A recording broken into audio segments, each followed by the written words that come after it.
అనగనగా ఒక చెరువులో 3 చేపలు ఉండేవి. అసలే ఎండాకాలం. చెరువులో ఎప్పటికప్పుడు నీళ్లు తగ్గిపోతుండడంతో చేపలన్నీ చచ్చిపోతున్నాయి. దీంతో కలత చెందిన 3 చేపలు ఒకచోట సమావేశమయ్యాయి. అయ్యో, ఈ సంవత్సరం ఇప్పటిదాకా వానలే పడటం లేదు.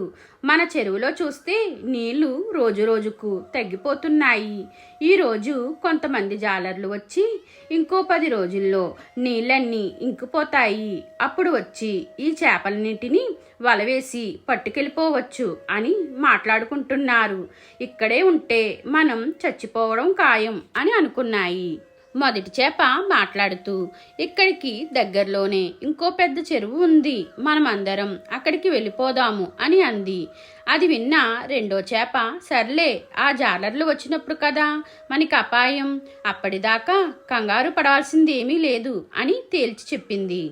ఇక మూడో చేప, నీళ్ళు ఇంకిపోయినప్పుడు ఆ జాలర్లు వచ్చినప్పుడు కదా, ఇవన్నీ పట్టించుకోవాల్సిన అవసరం ఇప్పట్లో లేదంటూ ఎంచక్కా వెళ్ళిపోయింది. ఎంత చెప్పినా మిగతా 2 చేపలు వినకపోవడంతో మొదటి చేప ఆ రాత్రికి రాత్రి నెమ్మదిగా దొర్లుకుంటూ పక్కనే కొద్ది దూరంలో ఉన్న పెద్ద చెరువులోకి వెళ్ళిపోయింది. అలా కొన్ని రోజులు గడిచాయి. చెరువులో నీళ్లు ఇంకిపోసాగాయి.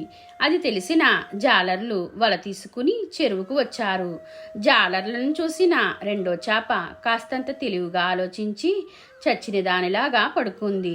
చీచీ, చచ్చిపోయిన చేప మనకెందుకులే అనుకుంటూ జాలర్లు ఎత్తి దూరంగా విసిరి పారేశారు.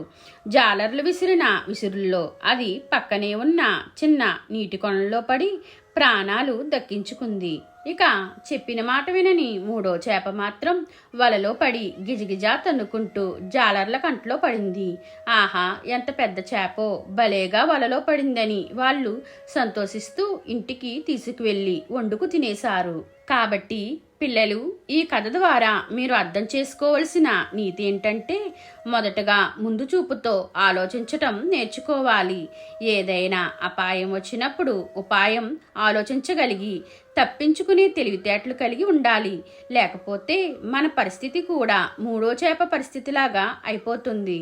మీకు ఈ వీడియో నచ్చితే లైక్ చేయండి, షేర్ చేయండి, కామెంట్ చేయండి, నా ఛానల్ని సబ్స్క్రైబ్ చేసుకోండి.